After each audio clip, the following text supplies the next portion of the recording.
Gloire à Dieu. Bonjour, chers bien-aimés.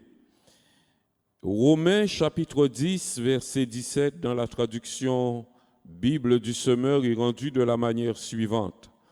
Il dit « La foi naît du message que l'on entend, et ce message vient de la parole de Christ. » Alors ma prière, c'est que vraiment au travers du message que nous allons partager, la foi de plusieurs soit renouvelée, que la gloire de Dieu vienne se manifester dans des vies, que des situations soient transformées, que des positionnements soient revus, que Dieu se glorifie, que des têtes soient relevées et que la gloire de notre Dieu soit encore visible, manifestée dans nos vies et dans l'Église. Mais parce qu'il est Dieu et parce qu'il mérite toutes nos louanges, toute notre adoration, servons-le, offrons-lui ce sacrifice de louange, ce fruit de nos lèvres qui confesse son nom, donnons-lui gloire, car lui seul en est digne. Je viens dans ta présence, je viens dans ta présence, Seigneur de l'univers, il y en a plus d'importance, il y en a plus de valeur. Chercher ton cœur, trouver ta volonté, pour te prosterner, chantant tes louanges. Ton nom est grand, ton nom est saint, ton nom est digne de louange. À toi l'honneur, à toi la gloire, à toi la puissance, et ton nom est grand, ton nom est saint, ton nom est digne de louange. À toi l'honneur, à toi la gloire, à toi la puissance et la force.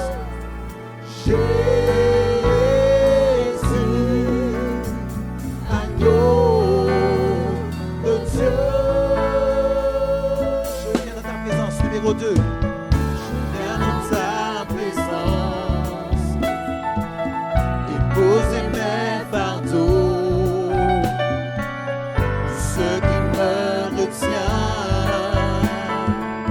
de m'approcher de toi. Tu es mon bouclier, tu es mon bouclier. Vers toi, Seigneur mon Dieu.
Tenir là dans ta présence prosternée, en chantant tes louanges, ton nom.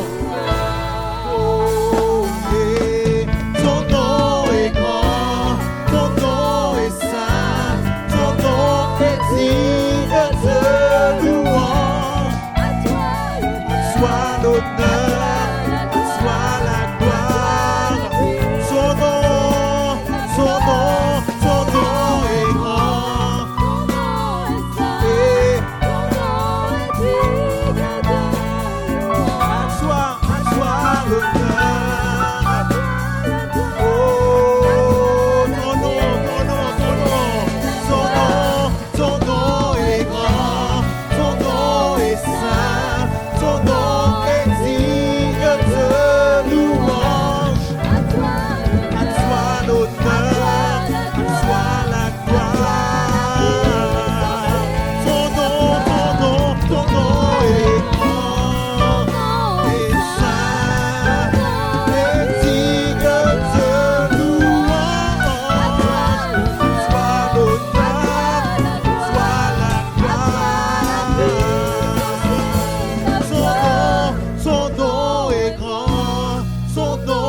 est saint, ton nom est digne de louange.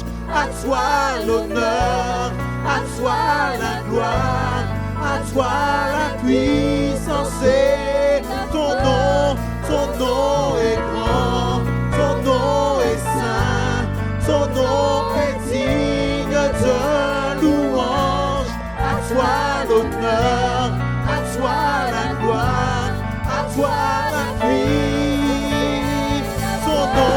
Ton nom est grand et saint et digne de louange.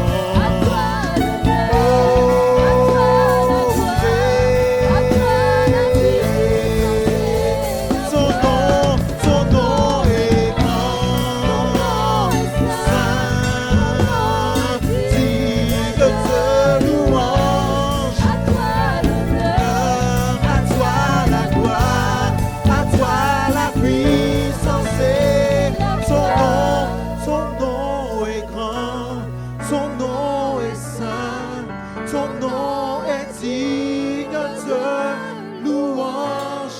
À toi l'honneur, à toi la gloire, à toi la puissance et ton nom est grand, ton nom est saint, ton nom est digne de louange. À toi l'honneur, à toi la gloire, à toi la puissance et la force. Jésus, Jésus,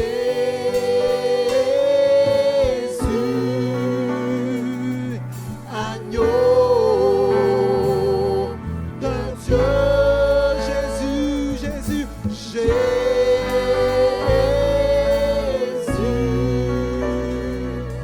agneau de Dieu. Alléluia, Jésus. Alléluia, Jésus.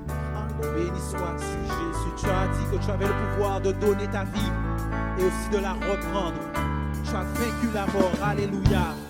Et tu es sorti du tombeau. Alléluia, Jésus. Nous te bénissons, nous te louons, nous te célébrons pour qui tu es, pour ce que tu as accompli pour nous à la croix et devant la mort. Alléluia.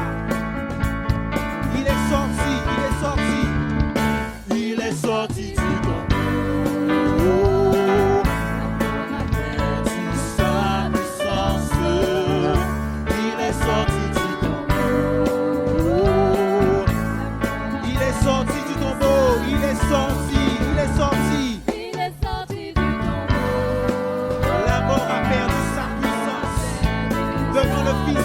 L'agneau de Dieu, alléluia. Chantons encore ces paroles. Il est sorti du tombeau. Il est sorti, il est sorti, il est sorti. Il est sorti du tombeau.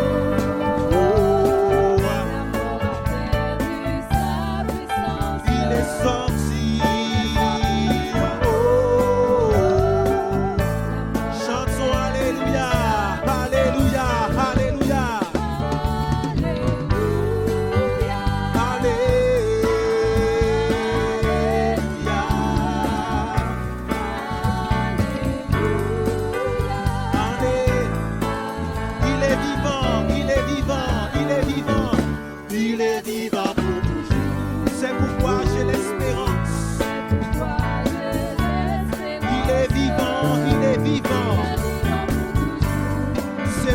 J'ai l'espérance. Il est vivant, il est vivant, il est vivant pour toujours.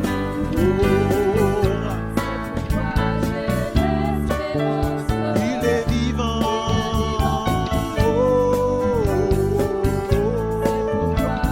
Chantons alléluia, alléluia. Alléluia.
Tu es le centre de nos Merci, louanges et de Jésus. notre adoration, Seigneur.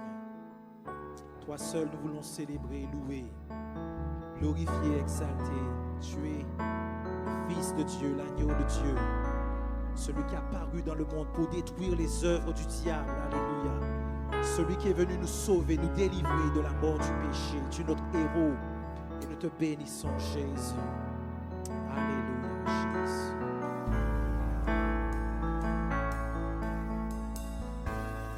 Les cieux proclament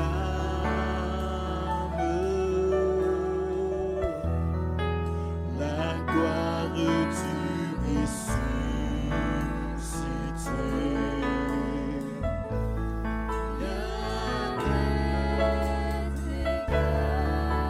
À la beauté.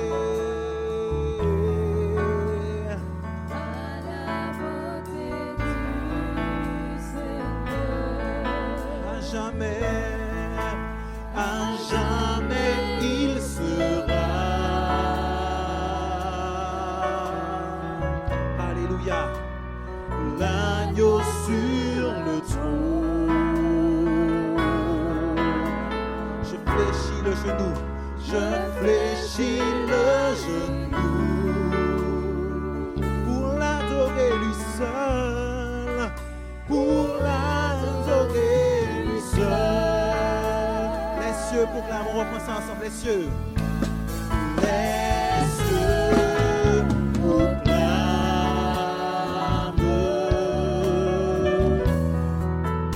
la gloire du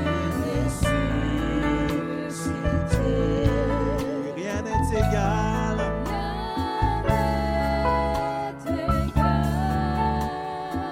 À ta beauté, Jésus, toi le Fils de Dieu.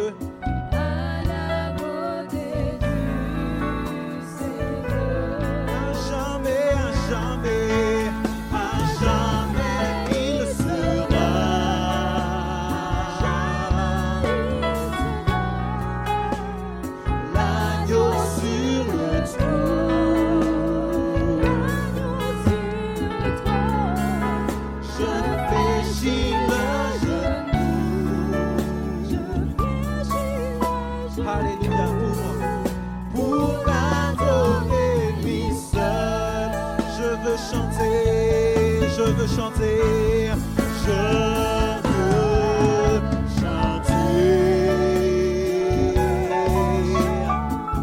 Alléluia Jésus, Alléluia Jésus. Toi le Fils de Dieu qui est mort et qui est ressuscité pour l'éternité.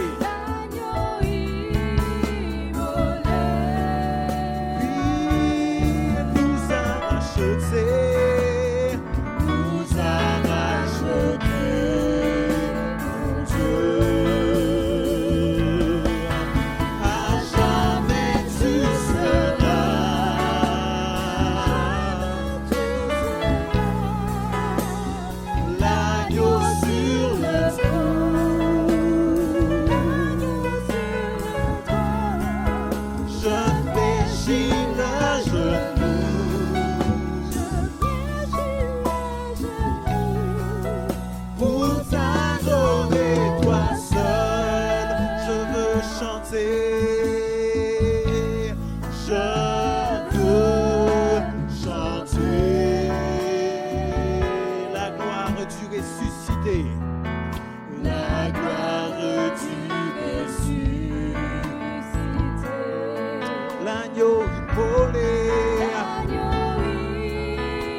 Je veux chanter. Je veux chanter.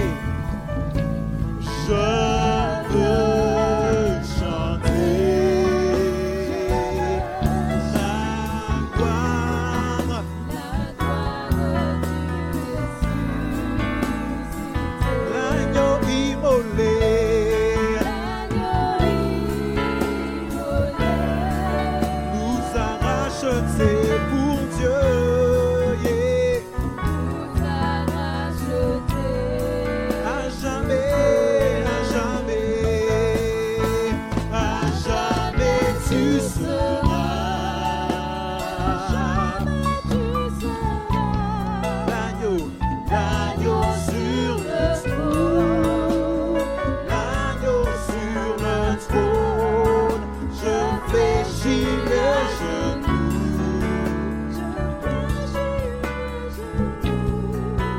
Pour t'adorer à jamais, à jamais, à jamais, à jamais, à jamais tu seras. L'agneau, l'agneau sur le trône, l'agneau sur le trône, je fléchis le genou. À jamais, adorer toi seul, à jamais, à jamais, à jamais, à jamais tu seras.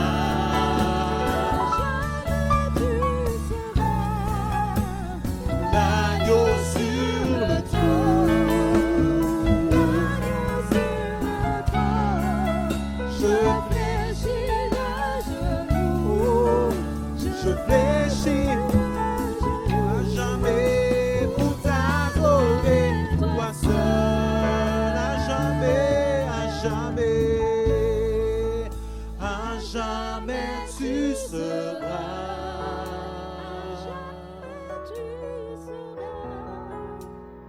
L'agneau sur le trône,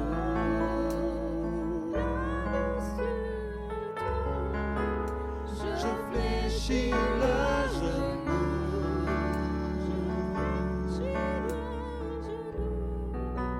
Pour t'adorer, toi seul.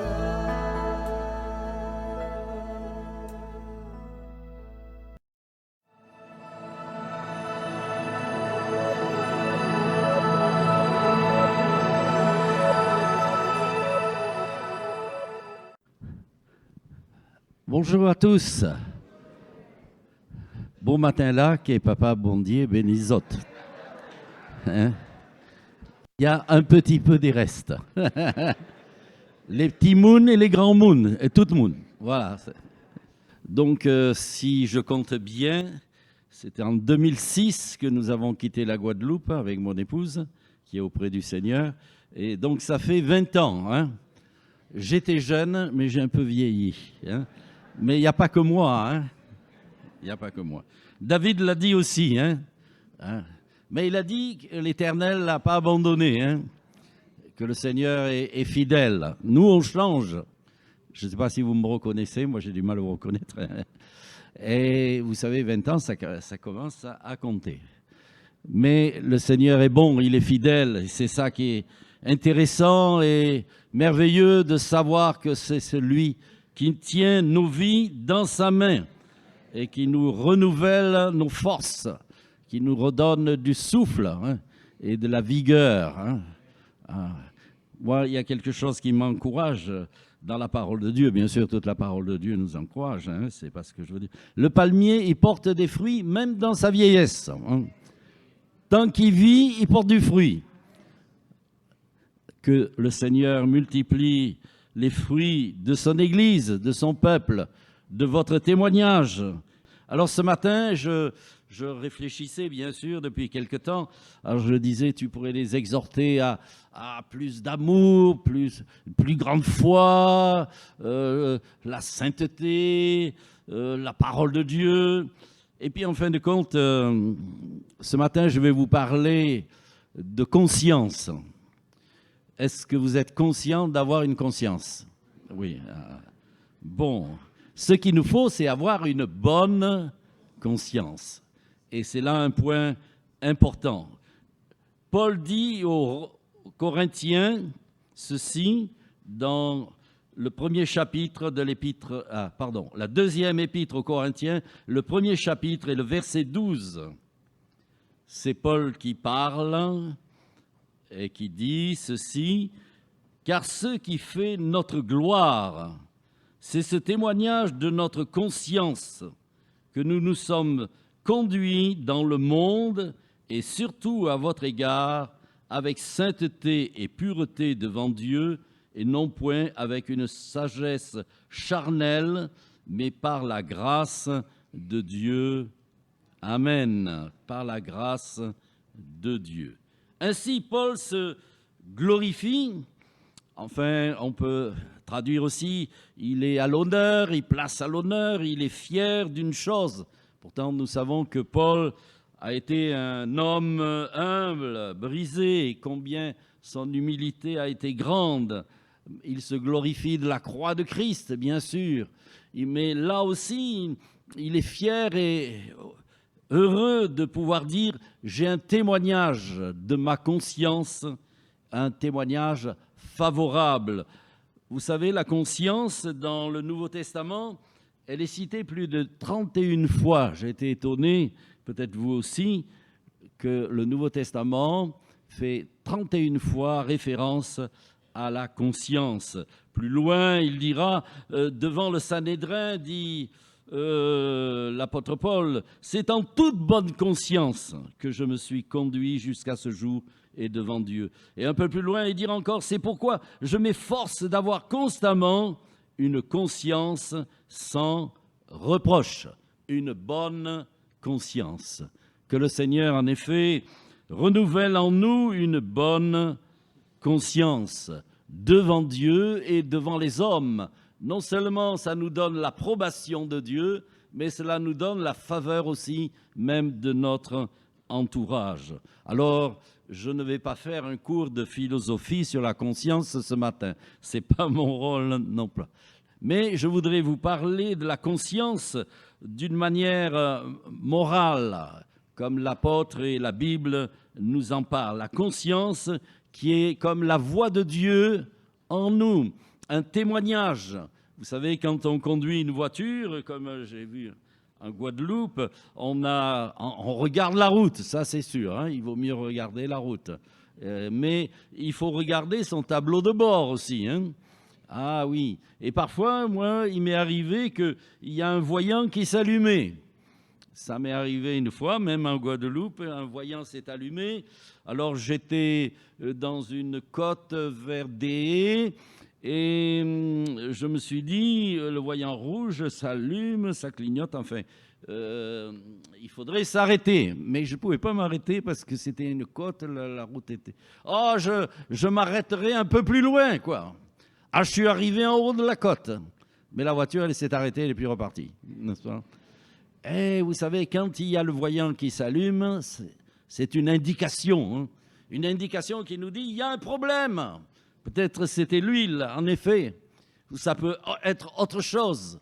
Et parfois, notre conscience, elle clignote un peu aussi. Il y a le voyant rouge qui s'allume. Il dit attention, la voie dans laquelle tu es, ou les attitudes, ou le cœur, il y a un problème. Conscience, ça veut dire connaître par soi-même. La conscience, c'est connaître par soi-même en particulier. C'est se juger soi-même, c'est s'examiner soi-même. D'ailleurs, comme le Seigneur nous l'a dit dans sa parole ce matin, quand on s'approche de lui, on prend ces éléments du corps de Christ, de la vie avec le Seigneur.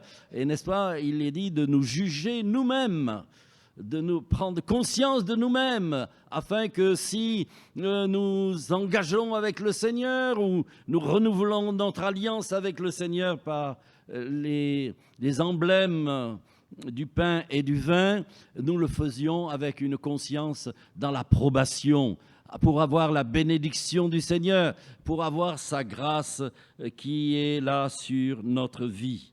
La conscience, d'où vient-elle? Où on la trouve? Dans le jardin d'Éden, je ne vous apprends rien, c'était le temps de l'innocence.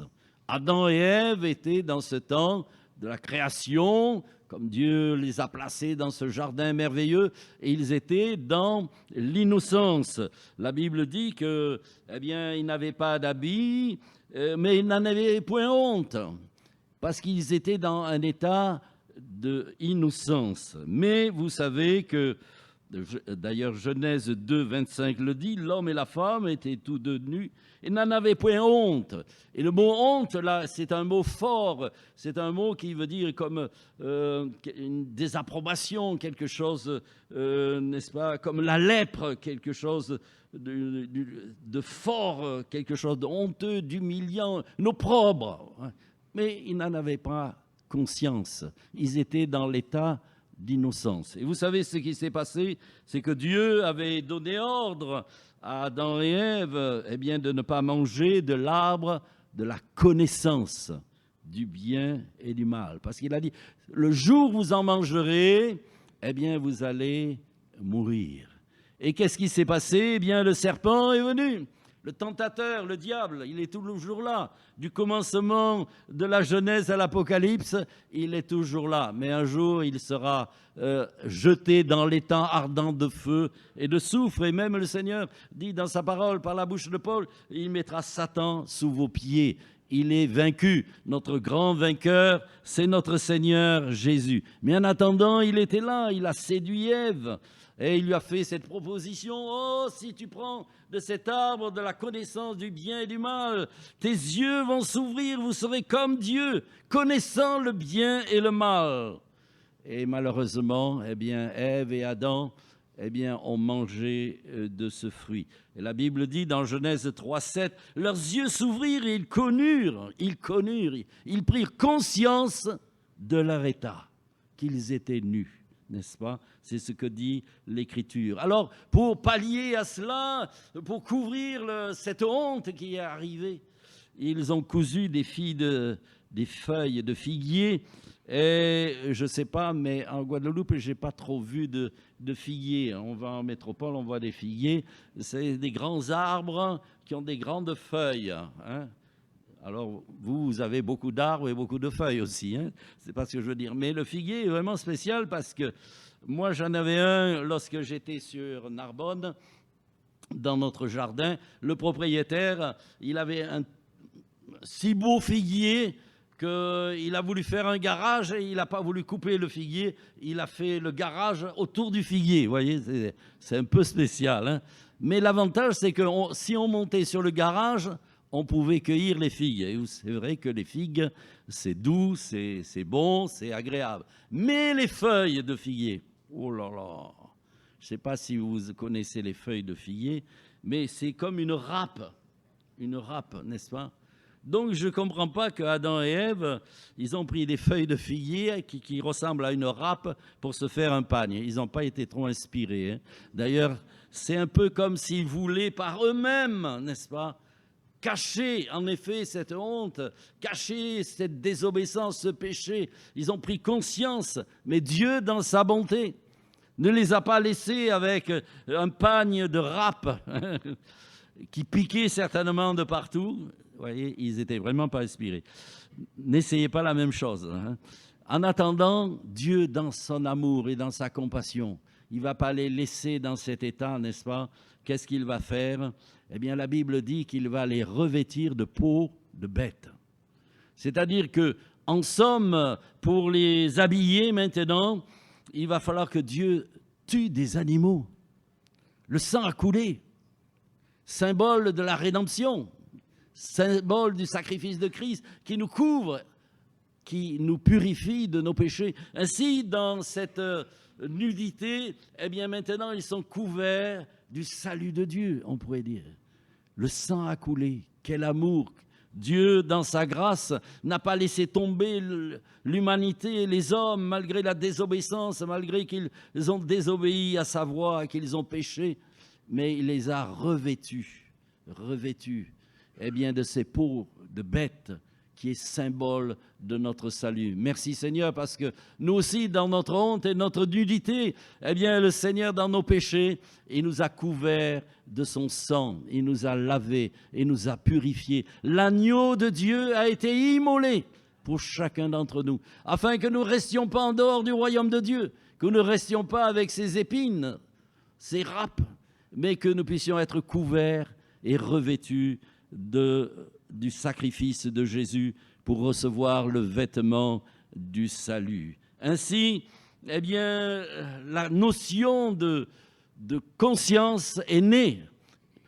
De l'innocence, ils sont passés à la conscience. Comme nous aujourd'hui, il y a eu la loi, nous sommes sous la grâce, et demain ce sera le millénium, et puis un jour le royaume de Dieu éternel. Ainsi, la Bible dit que même les païens qui n'ont pas la loi, ils font naturellement ce que prescrit la loi, parce qu'ils ont conscience qui est là dans leur cœur, du bien, du mal, de ce qui est agréable à Dieu et de ce qui n'est pas agréable à Dieu. Je crois que le meilleur exemple que je pourrais vous donner, c'est de vous donner des exemples de la Bible. Je ne voudrais pas être abstrait ce matin, mais nous allons trouver quelques exemples et nous allons voir comment cette conscience qui est née là dans le Jardin d'Éden, eh bien, que nous avons nous aussi, eh bien, puisse vraiment fonctionner, mais fonctionner pour le meilleur. Le premier exemple que je vous donne, c'est le roi Saül, premier roi d'Israël, un roi qui a été choisi par Dieu pour son peuple. Et en effet, la Bible dit qu'il était fort, il était vaillant, il avait des grandes qualités, il était jeune et beau, n'est-ce pas? Il les dépassait tous d'une tête. Mais un jour, il a été mis à l'épreuve. Bien qu'il a eu toutes ses qualités, qu'il a été oint comme roi, Dieu lui a demandé un jour, par la bouche du prophète Samuel, eh bien de dévouer par interdit tous les Amalécites. Les Amalécites, nous savons, c'est le symbole de la chair, du vieil homme, de la vieille nature qui font la guerre à notre âme, puisque nous voulons maintenant grandir dans l'homme nouveau. En attendant, ce roi, eh bien, il était obéissant à son père, il est allé chercher des ânesses, etc. Mais Dieu l'a mis à l'épreuve, comme je disais, en lui demandant de dévouer par interdit les Amalécites. Va maintenant, et il le fit. Mais la Bible dit, Saül, qu'est-ce qu'il a fait? Est-ce qu'il a dévoué par interdit tous les Amalécites? Le roi Agag? Non, il les a épargnés en partie. Plus tard, il dira, mais c'est le peuple. On a épargné les meilleures brebis. On va les offrir à l'Éternel. Vous savez ce que lui dira Samuel, et lui dira, quand il viendra le voir, il lui dit, mais j'entends le bêlement des brebis. Ces brebis qui ont été mis à part pour sacrifice. Alors que Saül, quand il voit Samuel, il lui dit, j'ai obéi à la parole de l'Éternel, n'est-ce pas? J'ai obéi, j'ai observé la parole de l'Éternel. Que l'Éternel soit béni. Et Samuel dit, mais j'entends le bruit du bêlement des brebis qui te trahit. Tu n'as pas obéi. Tu dis que tu as obéi, mais tu n'as pas obéi, tu as désobéi. Ah oui, mais alors, il met la faute souvent quand on est pris en flagrant délit, n'est-ce pas? En faute, eh bien, comme Adam, Ève, il dit c'est Ève, n'est-ce pas? Ève dit c'est le serpent. Là, il dit, ah mais c'est le peuple qui a voulu, mais pour offrir à l'Éternel. Il justifie même, il tord le sens des choses, il justifie sa désobéissance. En somme, c'est pour être agréable à Dieu. Et vous savez ces fameuses paroles que lui dira Samuel, l'obéissance, elle vaut mieux que tous les sacrifices. Lui, il veut apporter des sacrifices. Non, Dieu, ce qu'il demande, c'est l'obéissance. Et la désobéissance, elle était aussi coupable que la divination, l'idolâtrie, les mentimentés, enfin, je ne sais plus comment. Enfin, vous avez compris, n'est-ce pas? Eh oui, la désobéissance. Ainsi, le roi Saül, il a perdu son royaume. Mauvaise conscience. Il n'a pas été honnête face à Samuel qui lui disait, mais tu as obéi à la parole de Dieu? Oui, j'ai obéi. Non, tu as désobéi.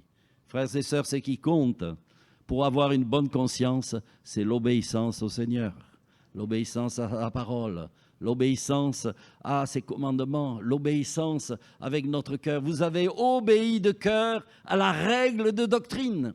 C'est une obéissance volontaire. Il y a notre roi, c'est simple, c'est le suivant. Hein. Le suivant, c'est David. Hein. David aussi a été roi d'Israël, deuxième roi d'Israël, Alors David, on le connaît dans sa jeunesse, n'est-ce pas? À 17 ans, il va sur le champ de bataille, il est prêt à combattre Goliath. Goliath lui dit, mais tu es qu'un enfant.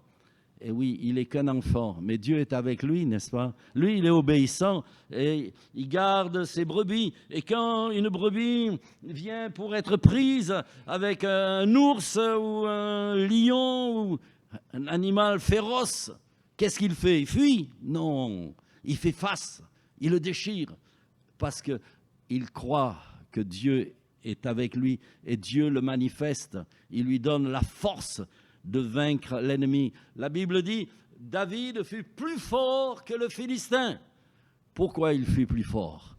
Parce qu'il avait été loin de l'Éternel, parce qu'il était dans la foi, parce qu'il vivait pour le Seigneur et il était vraiment consacré au Seigneur. Et à 30 ans, il deviendra roi d'Israël. Et là, c'est là où je veux en venir. À un moment donné, eh bien, les chefs des tribus, non, des royaumes, allaient en guerre. Enfin, c'était le temps des combats et des luttes. Et lui, vous le savez, David, qu'est-ce qu'il a fait? Il est resté à Jérusalem. Hein. La Bible nous dit, il se promenait le soir et là, il a vu une personne qui était en train de se baigner, n'est-ce pas, dans la nudité. Là, David a convoité. Il a convoité. Moi, je pense que si la conscience de David a parlé, elle aurait dû lui dire, mais certainement, David, ce que tu regardes, détourne tes regards. David, passe ton chemin. David, non! Ne te souille pas, David. Et la Bible dit que David a fait taire en somme sa conscience. Il a dit, oh non, mais qu'est-ce qu'il a fait? Eh bien, il a fait venir la jeune fille, il a eu une relation avec, et résultat, il y a eu un enfant qui est mort, n'est-ce pas? Il y a eu un temps de détresse et de misère pour David. Il a tué comme sa conscience. Sa conscience, et il n'a pas écouté, il a fait taire. Et devant Dieu, eh bien, il était là dans le péché. Mais vous savez que Dieu, dans sa grâce, intervient d'une manière magnifique, puisque Nathan, le prophète, va venir, au bout d'un certain temps, n'est-ce pas, de misère pour David. Il vient, Nathan, et il dit au roi, j'ai une histoire à te raconter. Ah, raconte-moi, Nathan. Et Nathan lui dit, voilà, il y avait un homme riche, il y avait un homme pauvre. Le riche, il avait beaucoup de brebis. Le pauvre, ben, il n'avait qu'une brebis. Et puis le riche a reçu un festin. Il a reçu pour un festin un homme. Alors qu'est-ce qu'il a fait? Ben, il est allé prendre une brebis de son troupeau. Non, non, non. Il est allé prendre la brebis du pauvre. Celui qui n'en avait qu'une, il est allé lui prendre. Et David a réagi, il a dit, mais un homme comme ça, il doit mourir, il s'est mis en colère. Je vous fais remarquer en entendant qu'on a toujours bonne conscience pour les autres, mais on perd pour soi. Hein. Ah, David était complètement aveuglé. Il a dit, ah oui, oui, oui, il avait raison, un homme comme ça doit mourir. Eh bien cet homme, c'est toi. Oh là là. Ah là là. Ça, c'est un réveil de conscience, n'est-ce pas? Frères et sœurs, si nous faisons que notre conscience, comme David, eh bien, s'endort, se cautérise, devienne dure, que le Seigneur puisse toujours réveiller notre conscience. Parce que s'il vient peut-être avec l'épée de la parole, c'est pour réveiller notre conscience. C'est pour nous ramener à la vie, pour nous faire prendre justement conscience de notre état. Et là où David a été différent que Saül, c'est que Saül, lui, il a cherché à cacher, mais c'est le peuple, c'est ceci. David, lui, non. Il est sincère. Il est vrai, il se repent. Et on connaît sa prière, sa repentance, son humiliation. Psaume 51. Oh Dieu, hein, lave-moi, purifie-moi, rends-moi la joie de ton salut. Oui, il avait perdu cette joie de salut. Rends-moi la joie de ton salut, purifie-moi. Et ainsi, David a été renouvelé dans sa conscience et pour reprendre son chemin. Si vous n'êtes pas trop pressés, encore un peu. J'ai encore quelques exemples, hein. Jusqu'à 2 heures l'après-midi? Non, non, je plaisante un peu. Les frères de Joseph. Oh, les frères de Joseph, je les aime, moi, les frères de Joseph. Vous savez comment quand ils ont vu, le rêveur, allez, on le prend, on lui déchire ses vêtements, sa belle robe, n'est-ce pas? On le jette dans une citerne, et puis après, non, mais on va se faire un peu d'argent, on va le vendre, on le vend comme esclave. Vous avez vu l'histoire des frères de Joseph? Puis un beau jour, après bien des jours, les frères de Joseph, et même, ils sont dans la famine, alors il faut aller en Égypte. Et ils vont en Égypte. Et pendant ce temps, Dieu, il a fait Joseph comme Pharaon, n'est-ce pas? Le bras droit de Pharaon, voilà, comme l'autorité de Pharaon. Donc ils arrivent en Égypte, ils ne reconnaissent pas, bien sûr. Ils se présentent à Joseph et ils disent, alors ça c'est bien ça, nous sommes des braves gens. Comme nous, il n'y en a pas, hein, n'est-ce pas? On est les meilleurs gens de Pointe-à-Pitre, hein, on est des braves. On a un peu fait des mauvais coups à notre frère, hein, on l'a fait passer pour mort, on l'a jeté dans une citerne, on l'a vendu comme esclave aux Amalécites. Nous sommes des braves gens. Ah bon, vous êtes des braves gens? Allez, repartez. Qu'est-ce qu'il a fait? Il a caché des coupes dans leur sac. Hein. Et puis, dès qu'ils sont partis, il a envoyé ses soldats, Joseph, pour les rattraper. Il manque des choses dans le palais. Ouvrez vos sacs. Vous avez pris les couronnes. Allez, de retour, en prison. 3 jours de prison. Ça va leur rafraîchir la mémoire, n'est-ce pas? Ah, ça va leur faire du bien. En attendant, eh bien, après plusieurs points que Joseph va agir sur eux, ils vont dire, Dieu a trouvé de l'iniquité dans tes serviteurs, n'est-ce pas? Nous sommes coupables envers notre frère. Ils vont le confesser. Ils sont arrivés comme des braves, des saints, des innocents. Mais Dieu va travailler leur cœur, leur conscience, pour les amener à avouer et à la repentance. Et enfin, la femme adultère, l'évangile de Jean. Vous vous souvenez de la femme adultère dans l'évangile de Jean, chapitre 8, n'est-ce pas? Qui a été prise en flagrant délit d'adultère. Ces hommes religieux qui sont venus avec la loi de Moïse, cette femme, elle doit être lapidée. Que dis-tu? Que dis-tu?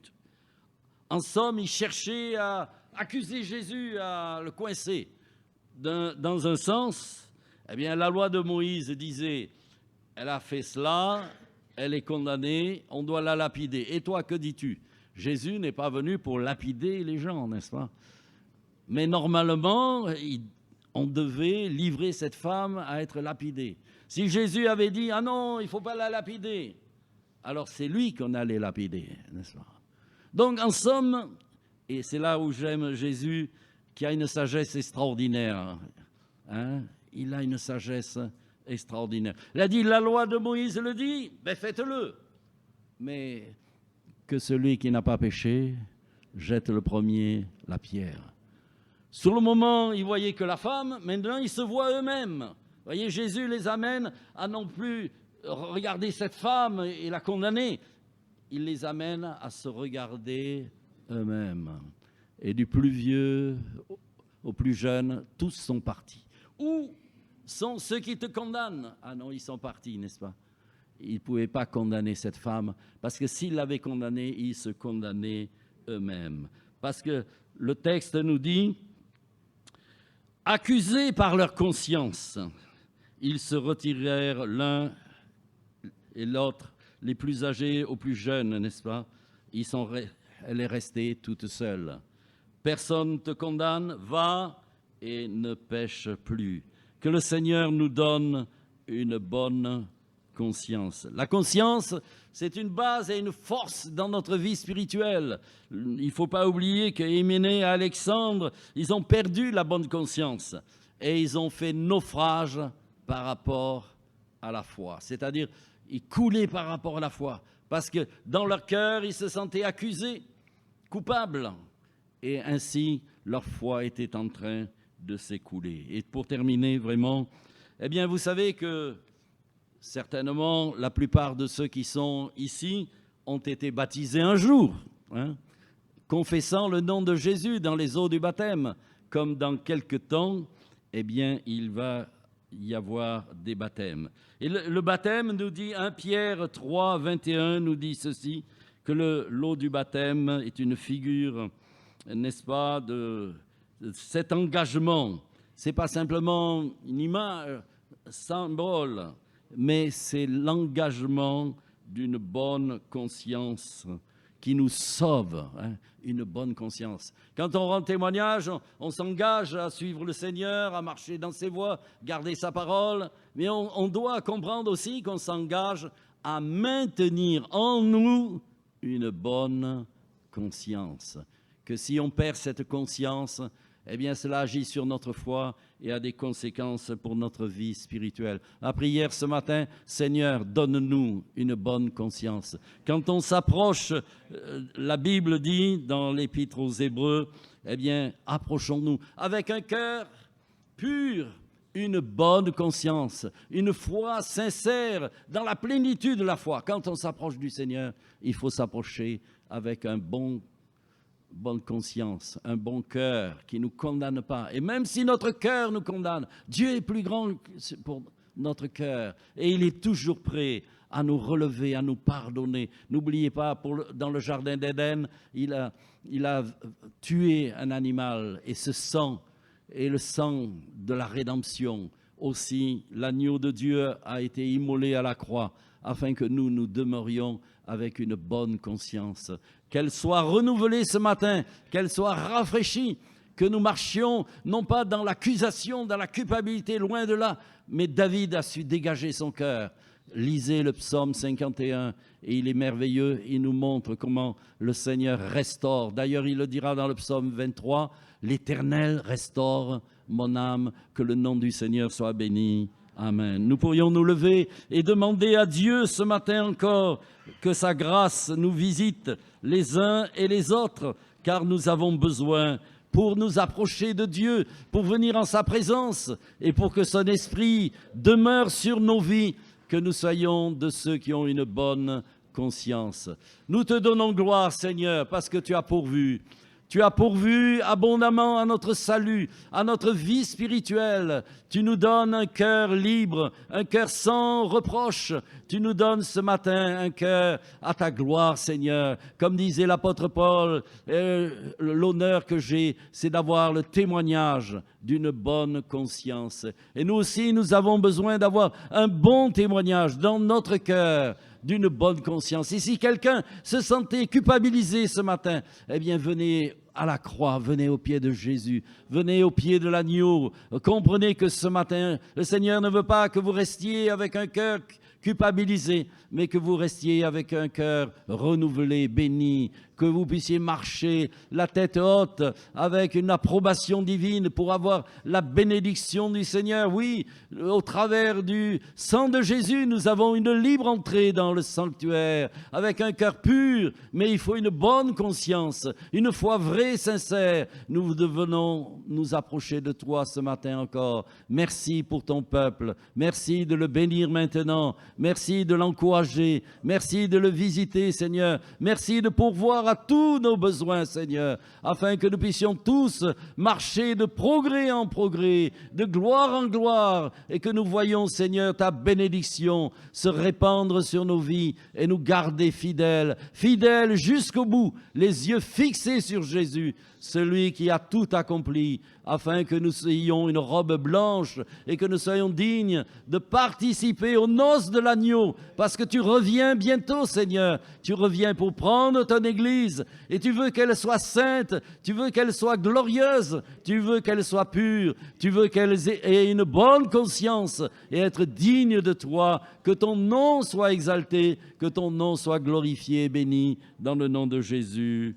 Amen. Dieu vous bénisse. Alléluia, gloire à Dieu. Merci Seigneur pour ta parole, pour ces paroles que nous avons entendues et qui sont pour nous une source d'édification. Merci pour ta parole, lumière donnée aux hommes, qui nous fait connaître le cœur de Dieu. Alléluia. Alléluia, Jésus.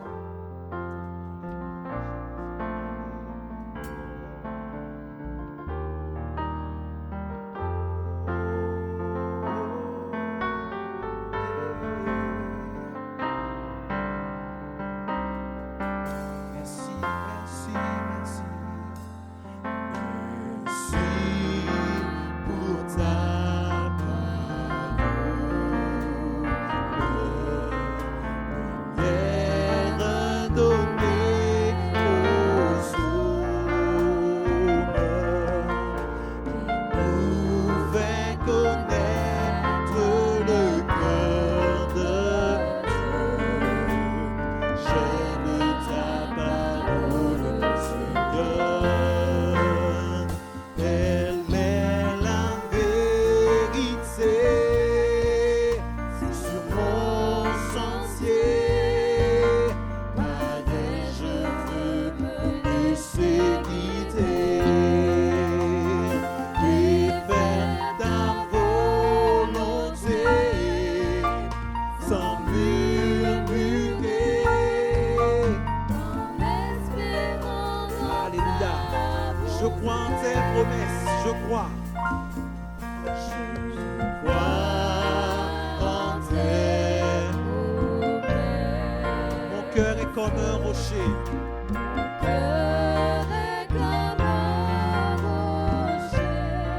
Fondé sur tout ce que dit mon Dieu.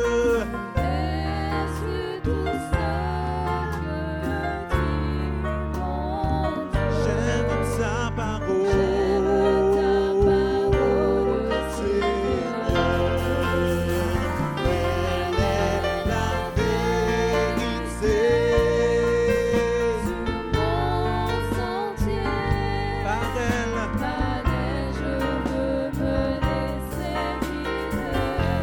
et faire sans murmurer, en espérant. Je crois en tes promesses. Je crois en tes promesses. Je crois